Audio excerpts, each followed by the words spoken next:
मेरी आज की बात केवल नौजवान सुने। नौजवान भी वे जिन जो कुंवारे हैं, जिनकी शादी नहीं हुई है और जो खुद अपनी शादी की उधेड़-बुन में लगे हुए हैं या अपने दोस्तों की शादी की उधेड़-बुन में लगे हुए हैं।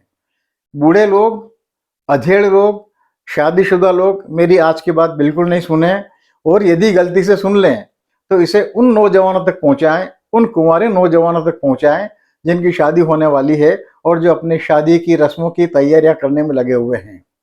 आज मैं बात करूंगा वरमाला पर, वरमाला के महत्व पर, इसकी आवश्यकता पर, इसके औचित्य पर, जिसके बारे में हम में से अधिकांश कोई कुछ नहीं जानता है और इस सुंदर परंपरा को एक फूहड़, भोंडी और अश्लील हरकत में बदल कर रख दिया जाता है। हम देखते हैं आए दिनों मंच सजा हुआ है, सारे रिश्तेदार आमंत्रित लोग बैठे हुए हैं, लड़की माला लेकर लड़के की ओर बढ़ती है और लड़के के दोस्त उस लड़के को वधू वर को कंधों पर उठा के इतना ऊंचा कर देते हैं कि वधू अपनी माला उसके गले में डाल नहीं सकती। तब ये होता ये है कि या तो वो लड़की खड़ी हो जाती चुपचाप या फिर लड़की पक्ष के भी कुछ सहेलियां या उसके रिश्तेदार अपनी वधू को उठाकर इतनी ऊंचाई तक ले जाते हैं कि उसके गले वर के गले में वो माला डाल सकें। ये एक सुंदर और बहुत शालीन और बड़ी प्रभावी और बड़ी मनोरम घटना होती है जिसे हमारे नौजवानों ने बहुत ही फूहड़, भोंडी और अश्लील हरकत बना के रख दिया गया है और सब इसका उपहास करते हैं, परिहास से आगे हट के उपहास करते हैं, लड़की को नीचा दिखाने की कोशिश की जाती है। उस वक्त ये भूल जाते हैं कि वरमाला का मतलब क्या होता है। आइए आज इस वरमाला का मतलब, अर्थ और महत्व समझने की कोशिश करें। नमस्कार, मैं विष्णु बैरागी और आप देख रहे हैं मेरा यूट्यूब चैनल बैरागी की बातें। कृपया करके मेरा चैनल सब्सक्राइब करें, इस वीडियो को लाइक करें, साझा करें, टिप्पणी करें कि आज की वरमाला को लेकर मेरी बात आपको कैसी लगी और यदि आपको ठीक लगे तो मेरी इस बात को उन नौजवानों तक पहुंचाएं जिनकी शादी अभी होने वाली है या जो अपने दोस्तों की शादी में तैयारियों में लगे होते हैं। मित्रों, वरमाला का अर्थ होता था लड़की का अधिकार अपने जीवन साथी चुनने का। ये पुराने जमाने में जबकि कहा जाता था कि औरत को पांव की जूती माना जाता है, लड़की को किसी के भी गले में बांध दिया जाता था। उस जमाने में, आदिम जमाना, हमारे पुरातन जमाने में स्वयंवर हुआ करता था और स्वयंवर राजा महाराजा की कथा हमने सुने हैं। स्वयंवर में राजा अपनी बेटी की शादी के लिए आसपास के तमाम राज्यों के युवराजों को न्योता दिया करता था।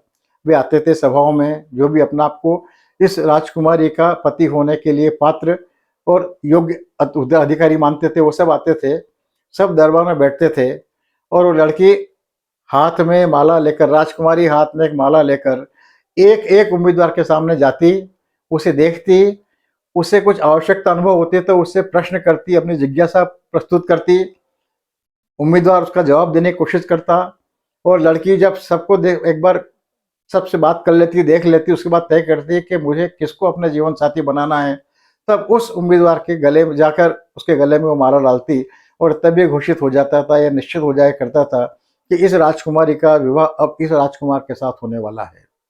ये अधिकार था लड़की को, राजकुमारी को। राजकुमारी एक लड़की हुआ करती थी। तो ये वरमाला मूलतः लड़की का अधिकार है अपना जीवन साथी चुनने का। आपको याद होगा, राजा जनक ने प्रतिज्ञा की थी कि जो शिवजी का धनुष भंग कर देगा उससे मैं अपनी बेटी का विवाह करूंगा। राम जी ने धनुष तोड़ा, लेकिन धनुष पिता के आज्ञा पालन करने के लिए, पिता की इच्छा पूरी करने के लिए सीता जी ने राम जी के गले में वरमाला डाली और तभी घोषित हुआ कि राम जी का विवाह ही अब सीता से होगा। याद कीजिए अर्जुन का मछली की आंख भेदने का, वहां पर भी मछली की आंख भेदने के बाद ही द्रौपदी ने अर्जुन के गले में वरमाला डाली थी। तो ये मूल अधिकार होता था वधू का अपना वर चुनने के लिए कि वो जिसे चाहे उसे अपना पति जीवन भर के लिए चुने।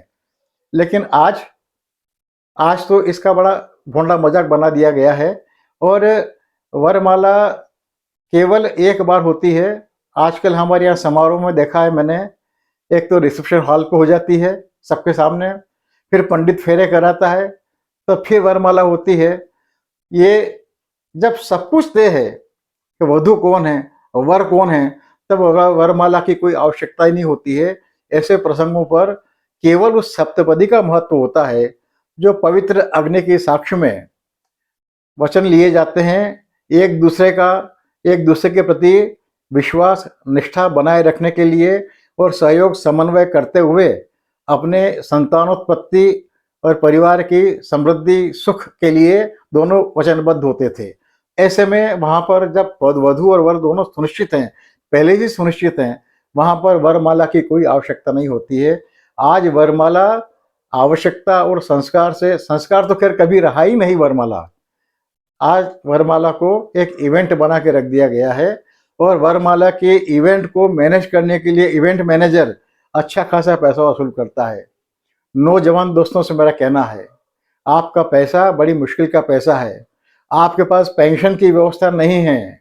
आपको अधिकाधिक बचत करनी चाहिए ताकि जब आप नौकरी से मुक्त हों तब आपके पास अपना बुढ़ापा काटने के लिए अच्छी खासी रकम हो। ऐसे में आपके बड़ी कड़ी मेहनत की भविष्य की सुरक्षा वाली रकम को ऐसी मूर्खतापूर्ण बातों में खर्च मत कीजिए, अनावश्यक रस्मों में खर्च मत कीजिए। अब वरमाला की कोई आवश्यकता रही ही नहीं है। आप खुद ही पहले तय कर चुके होते हैं, अपने अपने माता पिता को ये सूचना दे चुके होते हैं कि मुझे फला फला से शादी करनी है, और माँ बाप भी आजकल तो बहुत आसानी से सहमत हो जाते हैं।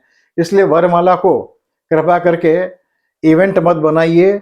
संस्कार तो कभी रहा ही नहीं, इसमें कोई धार्मिकता ही नहीं रही है, और अब तो वो प्रसंग ही नहीं रहे कि वरमाला की आवश्यकता पड़े। अब एक वधू के लिए एक से अधिक दावेदार नहीं है जिसमें कि वधू को अपना वर चुनने की आवश्यकता पड़े या उसे मौका मिले। इसलिए कृपा करें, इस बोझ बन चुकी परंपरा से मुक्ति पाएं, और ये मुक्ति पाने की क्रांति केवल नौजवान कर सकते हैं, बूढ़े अधेड़ नहीं कर सकते हैं। आपके बूढ़े माँ बाप आपकी इच्छाओं का पालन करने के लिए मजबूर हो जाते हैं।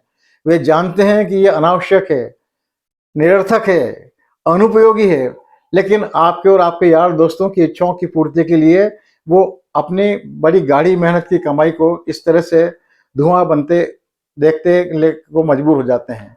नौजवान दोस्तों, वरमाला का मतलब समझिए, इसका महत्व समझिए, इसकी आवश्यकता समझिए, इसका औचित्य समझिए, और अब ये मान के चलिए यदि आप अपने विवाह में या अपने दोस्तों के विवाह में खर्चीली वरमालाएं बनवाते हैं, बड़ी भारी भारी लंबी लंबी, और दक्षिण भारत की वरमालाएं तो बड़ी बोझिल भी होती हैं, आप यदि बनाते हैं और वरमाला का इवेंट अलग से आपके इवेंट मैनेजर के बजट में आता है, तो आप कल्पना कीजिए आप किसके साथ अत्याचार कर रहे हैं।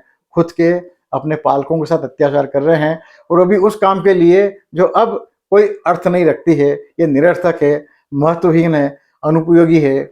वरमाला की आवश्यकता आपको तभी पड़ेगी जब एक वधू के लिए एक से अधिक दावेदार सामने पैदा हों, और वर चुनने का अधिकार, स्वतंत्रता लड़कियों को दी जाए। इसलिए कृपा करें, आप यदि खुद की शादी में वरमाला का इवेंट कर रहे हैं, अपने दोस्त की शादी में, अपनी सहेली की शादी में वरमाला का इवेंट करवा रहे हैं, तो एक बार फिर से विचार कीजिए कि आप ऐसे आयोजन पे अपना पैसा, कड़ी मेहनत का पैसा आप उड़ा रहे हैं जिसकी न तो कोई आवश्यकता है, न प्रासंगिकता है, न महत्व है, न कोई संस्कार है, न कोई धार्मिकता है।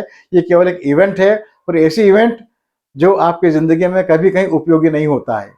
बहुत बहुत धन्यवाद। उम्मीद करता हूँ मेरी आज की बात शायद आपको अच्छी लगी होगी। आप मेरा चैनल सब्सक्राइब कीजिएगा और मेरी इस बात को ज़्यादा से ज़्यादा लोगों तक पहुँचाइएगा। नमस्कार, मैं विष्णु बैरागी।